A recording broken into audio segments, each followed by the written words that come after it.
ओम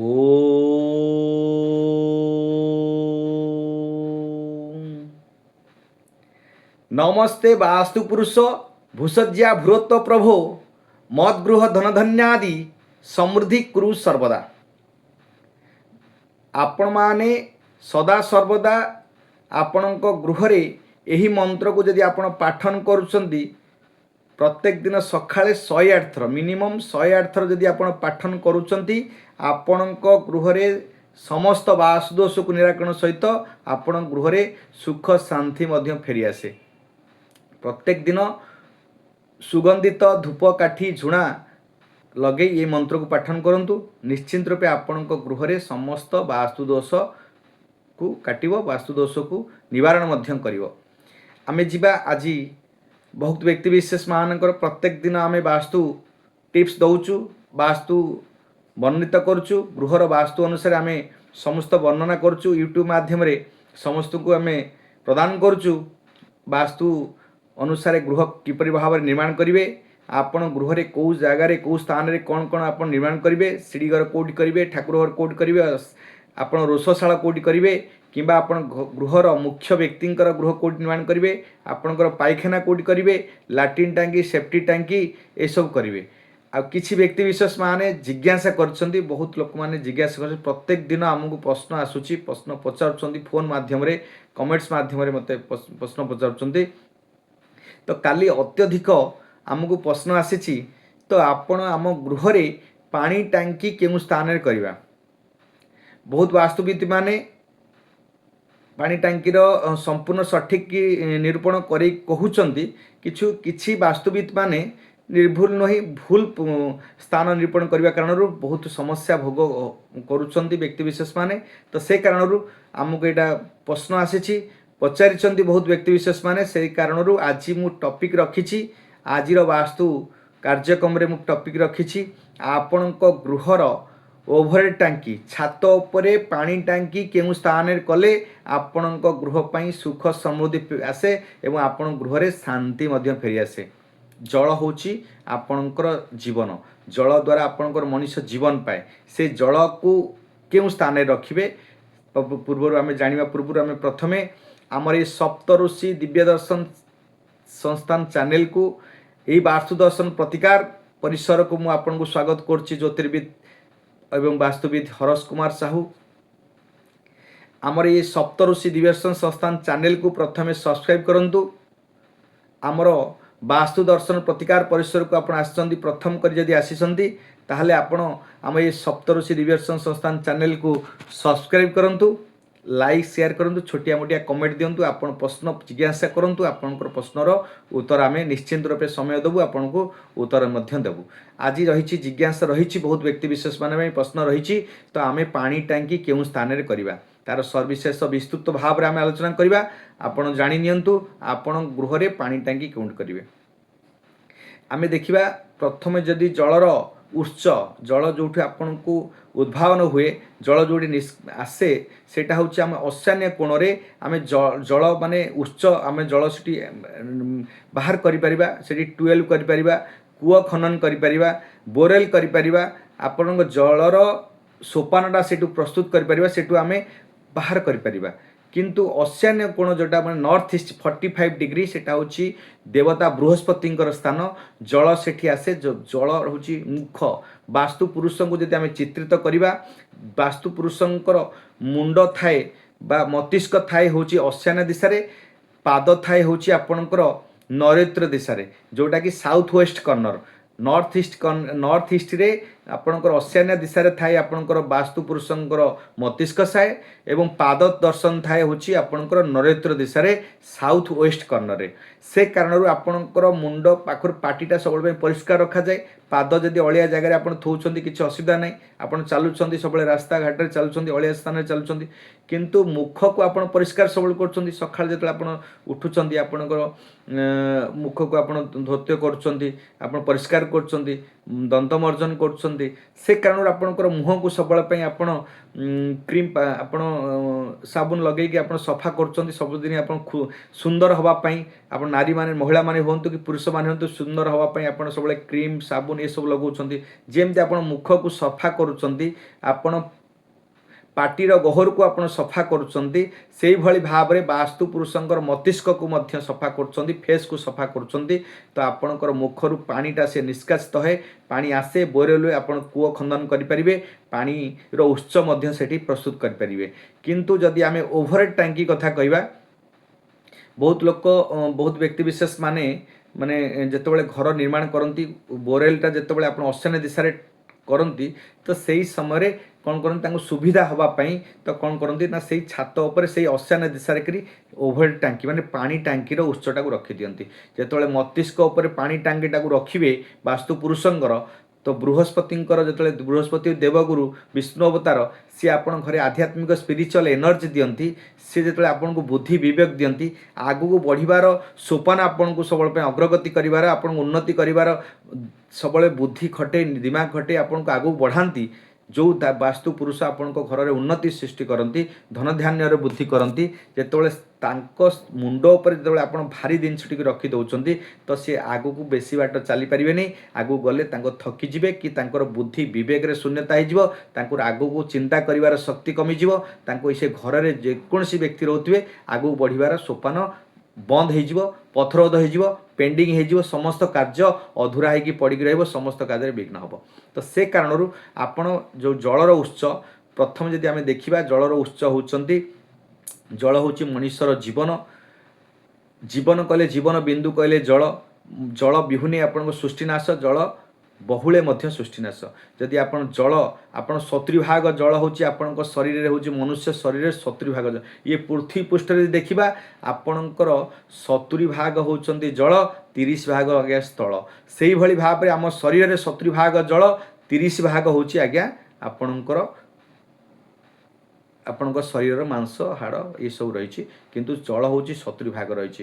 ଯେଉଁ ରକ୍ତ ରହିଛି, ପାଣି ରହିଛି, ସମସ୍ତ ଯଦି ଦେଖିବା, ସମସ୍ତ ରୂପକୁ ଦେଖିବା, ତ ଆମେ 70% ଜଳ, 70% ଜଳ ଯଦି ଆପଣ ଶରୀରରେ ରହୁଛି, ତ ତାକୁ ବାଲାନ୍ସ କରୁଛି କିଏ, ଜୀବନ ଦେଉଛି ଆପଣଙ୍କ ଜଳ। ତ ଜଳକୁ କେଉଁଠି ଉପକୃଷ୍ଟ ସ୍ଥାନରେ ରଖିବା? ଜଳ ହେଉଛି, ଆମେ ଯଦି ଶାସ୍ତ୍ର ଅନୁସାରେ କହିବା, ବରୁଣ ହେଉଛନ୍ତି ଜଳର ଉତ୍ସ, ବରୁଣ ହେଉଛି ଜଳର ମାଲିକ ବା ଜଳର ଦେବତା। ଜଳର ଦେବତା ବରୁଣ ଦେବତା କେଉଁଠି ରହୁଛନ୍ତି? ଆପଣଙ୍କର ଗୃହ କରୁଛନ୍ତି ପୂର୍ବ ପଶ୍ଚିମ ଉତ୍ତର ଦକ୍ଷିଣ। ଆପଣଙ୍କର ପଶ୍ଚିମ ଦିଶାରେ ଆପଣଙ୍କ ସମୁଦ୍ର ଦେଖିବେ, ପୂର୍ବ ଦିଶାରେ ଆପଣ ସୂର୍ଯ୍ୟ ଉଦୟ ହୁଅନ୍ତି, ପଶ୍ଚିମ ଦିଶାରେ ସମୁଦ୍ର ଥାଏ ସବୁବେଳେ ପାଇଁ। ଆପଣ ପୂର୍ବରୁ ପଶ୍ଚିମରେ ସବୁବେଳେ ସମୁଦ୍ର ଥାଏ। ବରୁଣ ହେଉଛି ସେ ପଶ୍ଚିମ ଦିଶାର ଦିଗପାଳ। ଦିଗପାଳ ଯେହେତୁ ସେ ଦିଗର ହେଉଛି ପାଳାଧିପତି, ହେଉଛି ଦିଗପାଳାଧିପତି ହେଉଛନ୍ତି ବରୁଣ। ବରୁଣ ସବୁବେଳେ ଆପଣ ସମୁଦ୍ରକୁ କହିବେ ଯେ ଆମେ ବରୁଣ, ତ ସେ ନିଶ୍ଚିନ୍ତ ରୂପେ ଆମର ପଶ୍ଚିମ ଦିଶାରେ ବରୁଣ ଯେହେତୁ ଜଳର ଅଧିପତି, ଜଳର ଦେବତା ସେଠି ରହୁଛନ୍ତି। ତ ଆପଣଙ୍କର ଯେକୌଣସି ଜଳର ଉତ୍ସଟାକୁ, ଆପଣ ଜଳର ଓଭରହେଡ୍ ଟାଙ୍କିଟାକୁ, ପାଣି ଟାଙ୍କିଟାକୁ ପଶ୍ଚିମ ଦିଶାର ମିଡିଲ୍ ପଏଣ୍ଟରେ, ମଝି ପଏଣ୍ଟରେ ରଖିଲେ ସେଠି ଲକ୍ଷ୍ମୀଙ୍କର ସ୍ଥାନ, ଆଉ ଲକ୍ଷ୍ମୀ ଆଳୟ ଏବଂ ଆପଣଙ୍କର ଜଳର ଉତ୍ସ ସ୍ଥାନ ବରୁଣ ଦେବତାଙ୍କର ସ୍ଥାନ। ସେ ଜାଗାରେ ଆପଣ ଯେତେବେଳେ ରଖୁଛନ୍ତି, ତ ଜଳ ଆପଣଙ୍କର ସୁନ୍ଦର ଭାବରେ ମିଷ୍ଟିତ ଜଳ ଆସିବ, ସୁନ୍ଦର ପୁରିଫାୟାର ଜଳ ଆସିବ, ସ୍ୱଚ୍ଛ ଜଳ ଆପଣ ପାଇବେ। ସେ ଆପଣଙ୍କ ସ୍ୱାସ୍ଥ୍ୟକୁ ସୁନ୍ଦର କରିବ। ସ୍ୱାସ୍ଥ୍ୟ ହେଉଛି ଜଳର ହେଉଛି ମୁଖ୍ୟ ଉତ୍ସ, ହେଉଛି ସ୍ୱାସ୍ଥ୍ୟକୁ ମଧ୍ୟ ସେ ପ୍ରତିଘାତ କରେ, ସ୍ୱାସ୍ଥ୍ୟକୁ ଅବନତି କରେ, ସ୍ୱାସ୍ଥ୍ୟରେ ସମସ୍ୟା ସୃଷ୍ଟି କରେ। ସେଥିପାଇଁ ଆପଣ ସ୍ୱଚ୍ଛ ଜଳ ଯେତେବେଳେ ଆପଣ ପାଇବେ, ପଶ୍ଚିମର ପୁରା ମଝାମଝି ପଏଣ୍ଟରେ ଯେତେବେଳେ ଆପଣଙ୍କର ପଶ୍ଚିମ ଦିଶାର ମିଡିଲ୍ ପଏଣ୍ଟରେ ଆପଣ ପାଣି ଟାଙ୍କିଟାକୁ ରଖୁଛନ୍ତି, ବରୁଣ ତାକୁ ପ୍ରତିନିଧିତ୍ୱ କରିବେ। ସେ କାରଣରୁ ଆପଣଙ୍କୁ ସ୍ୱଚ୍ଛ ଜଳ ଦେବେ, ଆପଣ ସ୍ୱାସ୍ଥ୍ୟ ସମ୍ପଦକୁ ବୃଦ୍ଧି କରିବେ। ସେ କାରଣରୁ ଆପଣ ପଶ୍ଚିମ ଦେଶ ହେଉଛି ଫାଷ୍ଟ ଅପସନ୍। ଅପସନ୍ 1 ହେଉଛି ଆପଣଙ୍କର ପଶ୍ଚିମ ଦିଶା। ପରେ ପରେ ଯେତେବେଳେ ଆମେ ଦେଖିବା, ତ ଆମର ଓଭରହେଡ୍ ଟାଙ୍କିଟା ହେଉଛି ଆପଣଙ୍କର, ଯେହେତୁ ଆପଣଙ୍କର ଓଜନ ସ୍ଥାନ, ଓଜନ ଆଉ କେଉଁ ଜାଗାରେ ରଖିପାରିବା? ଆମେ ହେଉଛି ଦକ୍ଷିଣ ସ୍ଥାନ। ଦକ୍ଷିଣ ସ୍ଥାନକୁ ଯଦି ଆମେ ନେଗେଟିଭ୍, ଆମେ ନେଗେଟିଭ୍ ସ୍ଥାନ ଆମେ ପଶ୍ଚିମ ପଟ ବି କହୁ, କାରଣ ସେଠି ଡିପ୍ରେସନ୍ ଜୋନ୍ ରହିଛି, ଅସୁର ଦେବତାଙ୍କର ସ୍ଥାନ ରହିଛି, ସେଠି ବରୁଣ ଦେବତାଙ୍କ ସ୍ଥାନ ରହିଛି, ଶୋଷ ଦେବତାଙ୍କର ସ୍ଥାନ ରହିଛି। ସେଥିପାଇଁ ପଶ୍ଚିମ ଦିଶାରେ ଆମେ ରଖିପାରିବା। ଯେଉଁ ଅସୁର, ଶୋଷ ଅପେକ୍ଷା ଏସବୁ ଦେବତା ରହିଲେ ଏଇଟା ସବୁ ଅସୁରକ୍ଷିତ ଦେବତା ପଶ୍ଚିମ ଦିଶାରେ ରହନ୍ତି। ତ ପଶ୍ଚିମ ଦିଶାରେ ଯେତେବେଳେ ଆମେ ଭାରିଟାକୁ ରଖିବା ଯେଉଁ ଅସୁର ତତ୍ତ୍ୱ ଗୁଡ଼ାକ ଯେଉଁ ନେଗେଟିଭ୍ ଏନର୍ଜି ନକାରାତ୍ମକ ଶକ୍ତି ଗୁଡ଼ାକ ସବୁବେଳେ ଦବିକିରି ସର୍ଫେସ୍ରେ ରହେ। ତ ସେ କାରଣରୁ ଆପଣ ସେ ଗୃହରେ କୌଣସି ପ୍ରକାର ନକାରାତ୍ମକ ଶକ୍ତି କିମ୍ବା ନେଗେଟିଭ୍ ଏନର୍ଜି ଆସେ ନାହିଁ। ସେ କାରଣରୁ ଆପଣ ପଶ୍ଚିମ ଦିଶାରେ ରଖିଲେ ମଧ୍ୟ ସାଇନ୍ସ କହେ, ବୈଜ୍ଞାନିକ ମତ କହେ ଯେ ଆପଣ ପଶ୍ଚିମ ଦିଶାରେ ରଖିଲେ ବି ଆପଣଙ୍କ ପାଇଁ ଉତ୍ତମ ରହିବ। ପରେ ପରେ ଆମର ଦକ୍ଷିଣ ଦିଶାରେ ମଧ୍ୟ ରଖିପାରିବା, କାହିଁକିନା ଦକ୍ଷିଣ ଦିଶାରେ ହେଉଛି ମଙ୍ଗଳ ହେଉଛି ତାର ଦିଗାଧିପତି ହେଲେ ମଙ୍ଗଳ, ଦିଗପାଳ ହେଉଛନ୍ତି ଯମ। ଯମ ହେଉଛନ୍ତି ଆପଣଙ୍କ ଘରେ ନକାରାତ୍ମକ ଏନର୍ଜି ଦିଏ, ମୃତ୍ୟୁ ଯୋଗ ଦିଏ, ପୀଡ଼ା ଦିଏ, କଷ୍ଟ ଦିଏ। ସେଠି ଭୃଙ୍ଗରାଜ ଦେବତାଙ୍କର ରାଜା ଭୃଙ୍ଗରାଜ ଦେବତାଙ୍କର ସ୍ଥାନ, ଗନ୍ଧର୍ବ ଦେବତାଙ୍କର ସ୍ଥାନ, ଅନିଲି ପୁଷ୍ପା ଦେବତାଙ୍କର ସ୍ଥାନ। ତ ସେ କାରଣରୁ ଆପଣ ହେଉଛି ଗନ୍ଧର୍ବ ଦେବତା ରଖିବେ କି ଯମ ଦେବତା ଉପରେ ଯେତେବେଳେ ଆପଣ ଭାରି ତାକୁ ରଖିବେ ତ ନିଶ୍ଚିନ୍ତ ରୂପେ କେଉଁଠି ନା କେଉଁଠି ଆପଣଙ୍କର ସେ ସ୍ଥାନରେ ଯେତେବେଳେ ଭାରି ରଖୁଛନ୍ତି ତ ସେ ସ୍ଥାନରେ ଆପଣଙ୍କର ଯେଉଁ ନେଗେଟିଭ୍ ଏନର୍ଜି ଅଛି, ଯେଉଁ ନେଗେଟିଭ୍ ଏନର୍ଜିଟା ଆପଣଙ୍କୁ ଉର୍ଜାଟା ସବୁବେଳେ ପାଇଁ ଦବେଇ ଦେଲା ପରେ ସର୍ଫେସ୍ କଲା ପରେ ଆପଣ ସେ ଗୃହରେ ଆଉ ସମସ୍ୟା ସୃଷ୍ଟି ହୁଏନି। ନେଗେଟିଭ୍ ନକାରାତ୍ମକ ଶକ୍ତି ନ ଆସିବା ଦ୍ୱାରା ଆପଣଙ୍କ ଘରେ ସୁନ୍ଦର ବାତାବରଣ ସୃଷ୍ଟି ହୁଏ। ଆପଣଙ୍କର ମୃତ୍ୟୁ ଯୋଗରେ, ସ୍ୱାସ୍ଥ୍ୟଗତ ସମସ୍ୟାରେ, ଆପଣଙ୍କୁ ପୀଡ଼ିତ ହେବାରେ, କଷ୍ଟ ଦେବାରେ, ଆପଣଙ୍କର ଶାରୀରିକ କଷ୍ଟଠୁ ମାନସିକ କଷ୍ଟଠୁ ଆପଣଙ୍କର ସମସ୍ତ ବ୍ୟବସାୟଠୁ ଆରମ୍ଭ କରି ସମସ୍ତ କ୍ଷେତ୍ରରେ ଯେଉଁ ପୀଡ଼ିତ ହେଉଛନ୍ତି କିମ୍ବା ସମସ୍ୟା ଭୋଗୁଛନ୍ତି, ଯଦି ପାଣି ଟାଙ୍କିଟାକୁ ଯଦି ଆପଣ ଦକ୍ଷିଣ ଦିଶାରେ ରଖୁଛନ୍ତି ତ ନେଗେଟିଭ୍ ଏନର୍ଜି ଯେଉଁଟାକି ନକାରାତ୍ମକ ଶକ୍ତିକୁ ଉର୍ଜାକୁ ଯମଙ୍କର ପ୍ରଭାବକୁ ଏବଂ ଗନ୍ଧର୍ବ ଦେବତାଙ୍କର ପ୍ରଭାବକୁ ଭୃଙ୍ଗରାଜ ଦେବତାଙ୍କର ପ୍ରଭାବକୁ ତ ଆପଣଙ୍କ ଉପରେ ସର୍ଫେସ୍ କରି ଦବେଇ ରଖେ। ତ ଆପଣଙ୍କୁ ଘରେ ଅଶାନ୍ତି, କୌଣସି ପ୍ରକାର ଅଶାନ୍ତି ଆସିଲେ ଲାଭ ଦିଏ, ସଫଳତା ମଧ୍ୟ ଦିଏ। ଇଏ ଥିଲା ଆପଣ ପଶ୍ଚିମ ଏବଂ ଦକ୍ଷିଣ ଦିଶାରେ ଆପଣ ରଖିବେ। ଆଉ ବହୁତ ବାସ୍ତୁବିତ୍ ମାନେ ରାହୁଙ୍କର ମୁଣ୍ଡ ଉପରେ ରଖିଦେବାକୁ କହନ୍ତି, ଭାରି ରଖିଦେବାକୁ କହନ୍ତି। ପାଦରେ ଆପଣ ଯଦି ବି ରଖିବେ ପାଦ ଆପଣ ଉଠେଇକି ଆଜ୍ଞା ଚାଲିପାରିବେନି। ପାଦ ସ୍ଥାନ ମାନେ ହେଉଛି ଆମର ନରିତ୍ର କୋଣ ହେଉଛି ପାଦ, ମୁଣ୍ଡ ହେଉଛି ଅଶାନ୍ୟ କୋଣ ବାସ୍ତୁ ପୁରୁଷଙ୍କର। ସେଇ ହିସାବରେ ପାଦ ଉପରେ ଯଦି ଗୋଟେ ଜିନିଷ ଯଦି ଆପଣ ରଖିଲେ ତାହେଲେ ଆପଣ ଚାଲିବାରେ ମଧ୍ୟ କଷ୍ଟ ହେବ। ବହୁତ ବ୍ୟକ୍ତି ବିଶେଷ ରାହୁ ଉପରେ ରଖିଦିଅନ୍ତୁ, ରାହୁ ଏନର୍ଜି କମିଯିବ। ଆରେ ରାହୁ ଏନର୍ଜି କମିବା ପରିବର୍ତ୍ତେ ରାହୁ ହେଉଛି ଛାୟା ଗ୍ରହ। ରାହୁର କୌଣସି ଆକାର ନାହିଁ, ବିକାର ଶକ୍ତି, ଷଡ଼ଯନ୍ତ୍ରକାରୀ, ସିବିଆଇ ଗ୍ରହ। ସେ ଯେତେବେଳେ ଭାରି ପଡ଼ିବ ତା ମୁଣ୍ଡରେ ଯେତେବେଳେ ପ୍ରେସର ଆସିବ, କଷ୍ଟ ଲାଗିବ, ସେ ବେଳେବେଳେ ଆପଣଙ୍କ ଗୃହରେ କୌଣସି ପ୍ରକାର ଅନିଷ୍ଟ ମଧ୍ୟ କରେ। ଆପଣ ସେଥିପାଇଁ ଯେଉଁଠି ଆପଣଙ୍କ 225 ଡିଗ୍ରୀ ରାହୁଙ୍କର ଦିଶା ନରେନ୍ଦ୍ର କୋଣ ସେ ସ୍ଥାନରୁ ଟିକେ ବାଦ୍ ଦେବେ, ଦକ୍ଷିଣ ଆଡ଼ୁ କରିବେ ନହେଲେ ପଶ୍ଚିମ ଆଡ଼ୁ। ପର୍ଟିକୁଲାର ରାହୁଙ୍କ ଉପରେ ଆପଣ ରଖନ୍ତୁ ନାହିଁ, ଆପଣଙ୍କ ଗୃହରେ କିଛି ନା କିଛି ଆପଣ ବିଘ୍ନ ସୃଷ୍ଟି କରିଦେବ, ପ୍ରତିରୋଧ କରିଦେବ। ଆପଣଙ୍କୁ ସବୁବେଳେ ରାହୁଙ୍କୁ ସବୁବେଳେ ଶାନ୍ତି ରଖିବେ, ରାହୁଙ୍କୁ ପୂଜା କରିବେ, ରାହୁଙ୍କ ଉପରେ ରଖିବେ ନାହିଁ। ଘର ଯଦି କରୁଛନ୍ତି, ଯଦି ସାଉଥ୍ ୱେଷ୍ଟରେ, ସାଉଥ୍ ଇଷ୍ଟରେ ଯଦି ଆପଣଙ୍କର ଶୁକ୍ରଙ୍କର ଦିଶାରେ ରଖୁଛନ୍ତି ତ ନିଶ୍ଚିନ୍ତ ରୂପେ ଆପଣ ଜଠରାଗ୍ନି, ଶୁକ୍ର ହେଉଛନ୍ତି ଆପଣ ପାଚନ ଶକ୍ତି, ଶୁକ୍ର ହେଉଛି ଆପଣଙ୍କର ଖାଦ୍ୟପେୟ ଲକ୍ଜରିୟସ୍। ଆପଣଙ୍କ ଗୃହରେ ଶିକ୍ଷାକୁ ବି ସେ ଶାସ୍ତ୍ରଜ୍ଞ ବିଦ୍ୱାନ, ଦୈତ୍ୟଗୁରୁ ଶୁକ୍ର ସେ ହେଉଛି ଶାସ୍ତ୍ରଜ୍ଞ ବିଦ୍ୱାନ। ଆପଣଙ୍କ ଗୃହରେ ଯେଉଁମାନେ କଳାତ୍ମକ ବିଦ୍ୟା ଶିଖୁଥିବେ, ବିଦ୍ୟା ପାଠ ଶାସ୍ତ୍ର ସମସ୍ତ କ୍ଷେତ୍ରରେ ଆପଣ ଅବନତି ହେବେ, କ୍ଷତି ପହଞ୍ଚିବ ଏବଂ ଜଠରାଗ୍ନିକୁ ସମସ୍ୟା କରିବ, ସ୍ୱାସ୍ଥ୍ୟରେ ସମସ୍ୟା ସୃଷ୍ଟି କରିବ। ନବବିବାହିତ ଯେଉଁମାନେ ନବବିବାହିତ ହେବେ, ଶୁକ୍ର ଆଉ ଟିକେ ପ୍ରତିନିଧିତ୍ୱ କରେ ଆପଣଙ୍କର ବୀର୍ଯ୍ୟ ଶକ୍ତିକୁ ଉତ୍ପନ୍ନ କରେ, ବୃଦ୍ଧି କରେ। ତ ଯେତେବେଳେ ଆପଣଙ୍କର ସ୍ୱାମୀ ସ୍ତ୍ରୀ ଯେତେବେଳେ ନ୍ୟୁ କପୁଲ ଯେଉଁମାନେ ନବବିବାହିତ ପୁରୁଷ ବା ନାରୀମାନଙ୍କ ପାଇଁକି ମଧ୍ୟ ସମସ୍ୟା ସୃଷ୍ଟି କରେ, ତାଙ୍କର ବିବାହିତ ଜୀବନରେ କଷ୍ଟ ଦିଏ, ପୀଡ଼ିତ ଦିଏ, ଶାରୀରିକ ସୁଖରୁ ତାଙ୍କୁ ବଞ୍ଚିତ କରେ। ତ ସେ କାରଣରୁ ଆପଣ ଶୁକ୍ର ହେଉଛନ୍ତି ଲକ୍ଜରିୟସ୍। ଶୁକ୍ର କ୍ୟାସ୍ ପଇସା ମଧ୍ୟ ଦିଅନ୍ତି, ଅର୍ଥ ଦିଅନ୍ତି, ଧନ ଦିଅନ୍ତି। ଯଦି ଶୁକ୍ରଙ୍କୁ ଯେତେବେଳେ ଭାରି କରିବେ, ଅଗ୍ନି ତତ୍ତ୍ୱରେ ଯେତେବେଳେ ଜଳ ତତ୍ତ୍ୱକୁ ରଖିବେ, ଅଗ୍ନିଙ୍କର ତତ୍ତ୍ୱଟା ଆଜ୍ଞା ବୁଝିଯିବ। ଅଗ୍ନି ତତ୍ତ୍ୱ ଯେତେବେଳେ ବୁଝିଯିବ ଆପଣଙ୍କର କ୍ୟାସ୍ କମିଯିବ। ଶୁକ୍ର ପାୱାର କମିଗଲେ ଆପଣଙ୍କ ଶାସ୍ତ୍ରଜ୍ଞ ବିଦ୍ୱାନ ସମସ୍ତ କ୍ଷେତ୍ରରେ ବିଦ୍ୱସ୍ନ ହେବେ। ଆପଣଙ୍କର ନବବିବାହିତ ମାନେ ଆପଣ ତାଙ୍କର ଦାମ୍ପତ୍ୟ ଜୀବନରେ ଦୁଃଖମୟ ଆସିବ। ସେଥିପାଇଁ ଆପଣ ସାଉଥ୍ ଇଷ୍ଟ ଆପଣଙ୍କର ଆଗ୍ନେୟ କୋଣରେ କସ୍ମିନ୍ କାଳେ ଆପଣ ପାଣି ଟାଙ୍କି ରଖିବେ ନାହିଁ। ଯଦି ରଖିବେ ଆପଣ ବିପଦଟାକୁ ଘରକୁ ଡାକିକିରି ଆଣିବେ।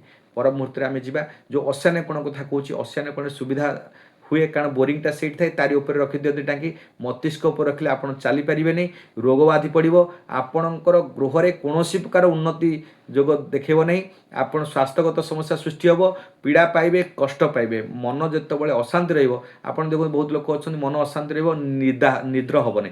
ନିଦ ନହେଲେ ଆଜ୍ଞା ସବୁ ରୋଗ ସୃଷ୍ଟି ହେଇଯିବ। ଆପଣଙ୍କର ନିଦ ହେବନି, ଆପଣଙ୍କର ମାଇଣ୍ଡଟା ସ୍କ୍ୟୁଜ୍ ହେଇଯିବ, ଦବିଯିବ, ପ୍ରେସ୍ ହେଇଯିବ। ଆପଣଙ୍କର ବୁଦ୍ଧି ଶକ୍ତି, ଚିନ୍ତା ଶକ୍ତି, ଉଚ୍ଚତର ଉନ୍ନତିର ଚିନ୍ତା ଶକ୍ତି ଆପଣଙ୍କର କମିଯିବା କାରଣରୁ ଆପଣଙ୍କୁ ସେ ଗୃହରେ କୌଣସି ପ୍ରକାର उन्नति सृष्टि हुए नहीं, सबू काम अधूरा हो जाए, पेंडिंग हो जाए, आपण स्वास्थ्यगत समस्या हो जाए। प्रकारांतरे आपण चाहिए आपणकर बाह्य कोण जोटा कि नॉर्थ वेस्ट कॉर्नर जोटी 315 डिग्री आसे से स्थान में करें चंद्र जगह जल तत्वर जगह आपड़ करें। सेकेंड ऑप्शन रही फास्ट ऑप्शन हूँ आपणकर प्रथम सोपान हूँ आपणकर पश्चिम दिशा, सेकेंड आप दक्षिण दिशा, थर्ड हूँ आपणकर बाह्य कोण जोटा कि नॉर्थ वेस्ट 315 डिग्री चंद्र उपर जल को रखिपारे। चंद्र हूँ जल तत्व को प्रतिनिधित्व करे, गंगा हूँ शिवंक उपर जो पड़ते चंद्र हूँ मुंडे की धरते तो आपन को कौन सी समस्या विशेष हम ना। ये 3टा स्थान में आप रखिपारे करें।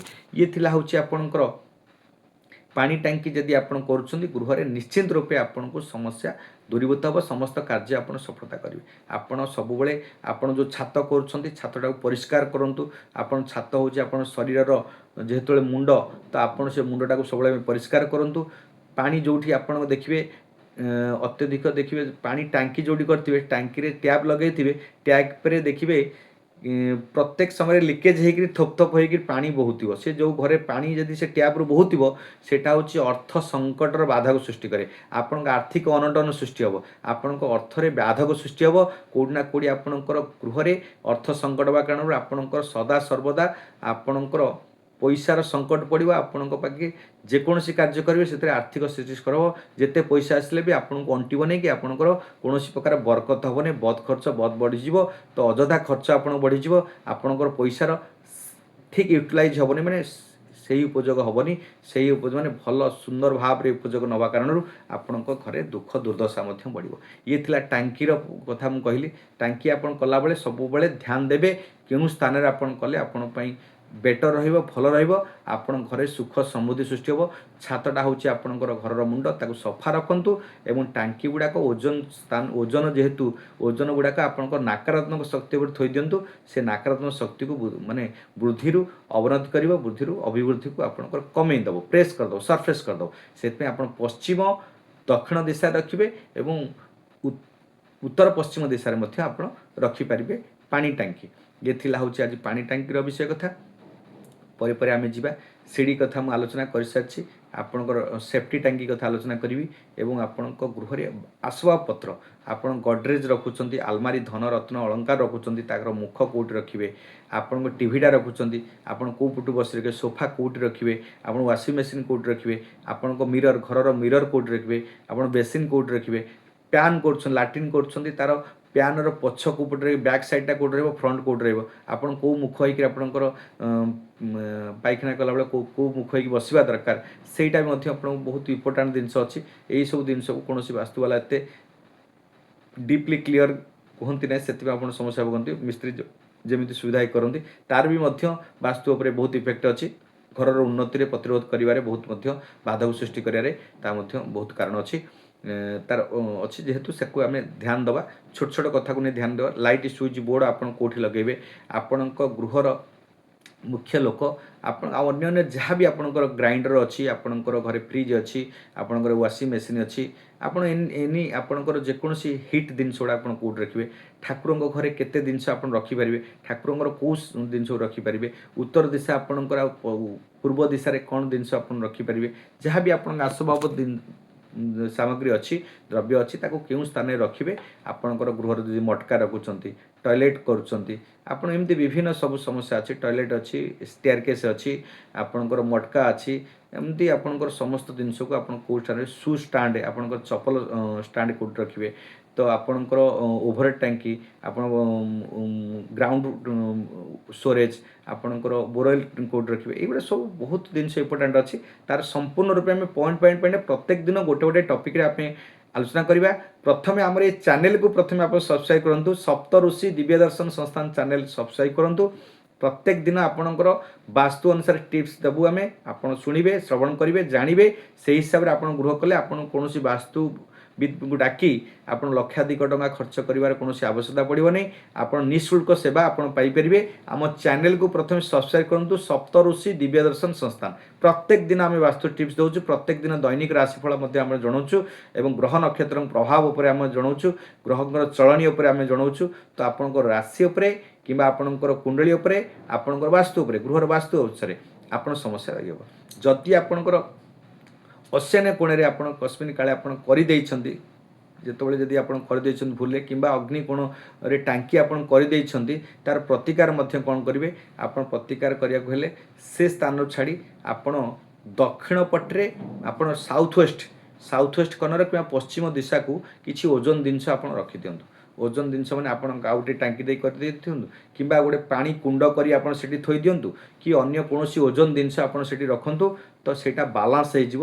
ଯେଉଁଟା ମୁଣ୍ଡ ଉପରେ ଆପଣ ରଖିଛନ୍ତି କିଛି ବାଲାନ୍ସ ହେଇଯିବ, କିଛି ଦିନ ପାଇଁ ଆପଣ ସମସ୍ୟା ଭୋଗରୁ ଟିକେ ଉପକୃତ ହେବେ, ଆଉ ଟିକେ ନିରାକରଣ ପାଇବେ, ଟିକେ ଉପଶମ ପାଇବେ। କିନ୍ତୁ ଏଇଟା ସମ୍ପୂର୍ଣ୍ଣ ନିରାକରଣ ନୁହେଁ, ସମ୍ପୂର୍ଣ୍ଣ ପ୍ରତିକାରର ବ୍ୟବସ୍ଥା ନୁହଁ, ଆପଣ ସମ୍ପୂର୍ଣ୍ଣ ରୂପେ ନିର୍ଭର ପ୍ରତିକାର ହେଇପାରୁନି, କିନ୍ତୁ ପ୍ରକାରାନ୍ତରେ କାଳାନ୍ତରରେ ଆପଣ କିଛି ସମୟ ପାଇଁ ଉପଶମ ପାଇବା ପାଇଁ ଆପଣ ସେ ସ୍ଥାନରେ ଆପଣ ରଖିପାରିବେ। ଗୋଟେ ଓଜନ ଜିନିଷ ଆପଣଙ୍କ ଦକ୍ଷିଣ କିମ୍ବା ପଶ୍ଚିମ ଦିଶା ରଖିଦିଅନ୍ତୁ କିମ୍ବା ପାରାପେଟି ଯେଉଁଟା ଆପଣ କରିଥିବେ ତ ତାକୁ ଟିକେ ଉଚ୍ଚା କରି ବଢ଼େଇ ଦିଅନ୍ତୁ, ତ ଆପଣଙ୍କର ବାଲାନ୍ସ ହେଇଯିବ। ସବୁବେଳେ ଦକ୍ଷିଣ ଆଉ ପଶ୍ଚିମ ପଟ ସବୁବେଳେ ଗୃହକୁ ନିମିତ୍ତ କରିବେ, ପୂର୍ବ ଆଉ ଉତ୍ତର ପଟ ଖାଲି ରଖିପାରିବେ। ଆଉ ଉତ୍ତର ପୂର୍ବ ଯଦି ଖାଲି ରଖି ଆପଣ ଦକ୍ଷିଣ ପଶ୍ଚିମକୁ ଉତ୍ତର ପୂର୍ବରେ ଘର ନିର୍ମିତ କରିଦେଲେ କି କୌଣସି ପାଚେରୀ ଉଠାଇଦେଲେ କିମ୍ବା କାନ୍ଥ ଉଠାଇଦେଲେ, ଆପଣ ଦକ୍ଷିଣ ପଶ୍ଚିମକୁ ଖାଲି ରଖିଥିବେ ତ ସେ ଘରେ ମଧ୍ୟ ବିପଦ ରହିବ, ସବୁବେଳେ ଅସୁବିଧା ରହିବ। ଅଶକ୍ତି ଗୁଡ଼ାକ ଆଉ ନେଗେଟିଭ୍ ଏନର୍ଜି ଗୁଡ଼ାକ, ଅଶକ୍ତି ଗୁଡ଼ାକ ଆପଣ ଗୃହରେ ପ୍ରବେଶ କରିବ, ଆପଣଙ୍କୁ ନକାରାତ୍ମକ ଶକ୍ତି ପୂଜା କଲା ପରେ ଆପଣ ଘରେ ଦୁଃଖ ଦୁର୍ଦ୍ଦଶା ସ୍ୱାସ୍ଥ୍ୟଠୁ ଆରମ୍ଭ କରି ସମସ୍ତ ସମସ୍ୟା ସୃଷ୍ଟି କରିବ। ଏ ଥିଲା ପାଣି ଟାଙ୍କିର। ଆଉ ଯେକୌଣସି ସମସ୍ୟା ରହିଛି ଆମର ଏ ନମ୍ବର ଅଛି ସପ୍ତଋଷି ଦିବର୍ଷନ ସଂସ୍ଥାନ ଚ୍ୟାନେଲକୁ ଆପଣ ସବସ୍କ୍ରାଇବ୍ କରନ୍ତୁ, ସେଠି ଆମ ନମ୍ବର ମିଳିବ 7008175241। ଏ ନମ୍ବରରେ କଣ୍ଟାକ୍ଟ କରି ଆପଣ ଆପଣଙ୍କ ଗୃହର ସମସ୍ତ ନିଃଶୁଳ୍କ ସେବା ପାଇବେ, ସମସ୍ତ ସମସ୍ୟାକୁ ଦୂରୀଭୂତ କରିପାରିବେ। ସର୍ବେ ଭବନ୍ତୁ ସୁଖିନଃ, ସର୍ବେ ସନ୍ତୁ ନିରାମୟ, ସର୍ବେ ଭଦ୍ରାଣୀ ପଶ୍ୟନ୍ତୁ, ମା କଶ୍ଚିତ୍ ଦୁଃଖ ଭବେ, ବିଶ୍ୱ ସ୍ୱସ୍ତି ଶାନ୍ତି ଭବନ୍ତୁ, ବସୁଧୈବଂ କୁଟୁମ୍ବକମ୍। ଆମର ଯେଉଁ ମନ୍ତ୍ର କହିଲି, ଯେଉଁ ବାସ୍ତୁ ମନ୍ତ୍ରଟା ପ୍ରତ୍ୟେକ ଦିନ ଆପଣ ଗୃହରେ ପାଠନ କରନ୍ତୁ। ଆପଣଙ୍କୁ ଯାହା ଗୃହରେ ସମସ୍ୟା ଥିବ ବାସ୍ତୁ ଆପଣ ଜାଣିନାହାନ୍ତି କ'ଣ ବାସ୍ତୁ ସମସ୍ୟା ରହିଛି, କ'ଣ ବାସ୍ତୁ ଦୋଷ ରହିଛି, ସେ କାରଣରୁ ଆପଣ ନିଶ୍ଚିତ ରୂପେ ଆପଣ ଭୋଗ କରୁଛନ୍ତି। ଆପଣ ଯଦି ବାସ୍ତୁ ବିଶ୍ୱାସ କରନ୍ତି ତାହେଲେ ଆମ ଚ୍ୟାନେଲକୁ ଆପଣ ଦେଖନ୍ତୁ, ନହେଲେ ଆପଣ ସ୍କିପ୍ କରିଯାଆନ୍ତୁ। ଆପଣ ନ ଦେଖିଲେ ବି ଆପଣଙ୍କୁ କିଛି ଅସୁବିଧା ନାହିଁ, କିନ୍ତୁ ଆପଣ ଯଦି ବାସ୍ତୁକୁ ବିଶ୍ୱାସ କରୁଛନ୍ତି ଆମ ଚ୍ୟାନେଲ ଦେଖନ୍ତୁ, ନିଶ୍ଚିନ୍ତ ରୂପେ ଆପଣ ଉପକୃତ ପାଇବେ। ଆପଣ ଅନୁଭବ କରିବେ ଆପଣଙ୍କର ସମସ୍ୟା କ'ଣ ହେଉଛି, ତ ଆପଣ ସେ ପ୍ରତିକାର କରନ୍ତୁ, ଦେଖିବେ ଆପଣଙ୍କ ଗୃହରେ କି ଆପଣଙ୍କର କିଛି ପରିମାଣରେ ପରିବର୍ତ୍ତନ ସୃଷ୍ଟି ହେଉଛି। ନମସ୍ତେ ବାସ୍ତୁ ପୁରୁଷଂ ଭୂଷଜ୍ୟା ଭୂରତ ପ୍ରଭୋ ମଦ୍ ଗୃହ ଧନଧାନ୍ୟାଦି ସମୃଦ୍ଧି କୁରୁ ସର୍ବଦା। ଏ ମନ୍ତ୍ରକୁ ଆପଣ ସଦାସର୍ବଦା ପାଠନ କରନ୍ତୁ, ଦେଖିବେ ଆପଣ ଗୃହରେ ସମସ୍ତ ପ୍ରକାର ସୁଖ ଶାନ୍ତି ଫେରି ପାଇବେ, ସମସ୍ତ ପ୍ରକାର ସମୃଦ୍ଧି ପାଇବେ, ଧନଧାନ୍ୟାଦି ପାଇବେ। ସମସ୍ତ ବାସ୍ତୁ ଦୋଷକୁ ନିରାକରଣ କରି ଆପଣ ଘରେ ସୁଖ ଶାନ୍ତି ଦାମ୍ପତ୍ୟ ଜୀବନ ମଧ୍ୟ ସୁଖ ହେବ।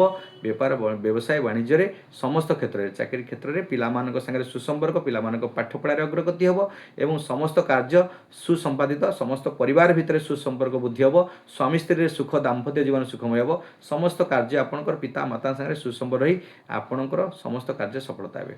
ଜୟ ଜଗନ୍ନାଥ, ଜୟ ମା ଶାରଳା। ସର୍ବେ ହନ୍ତୁ ସୁଖିନଃ, ସର୍ବେ ସନ୍ତୁ ନିରାମୟା, ସର୍ବେ ଭଦ୍ରାଣୀ ପଶ୍ୟନ୍ତୁ, ମା କଶ୍ଚିତ୍ ଦୁଃଖ ଭବେ, ବିଶ୍ୱ ସ୍ୱସ୍ତି ଶାନ୍ତି ଭବନ୍ତୁ।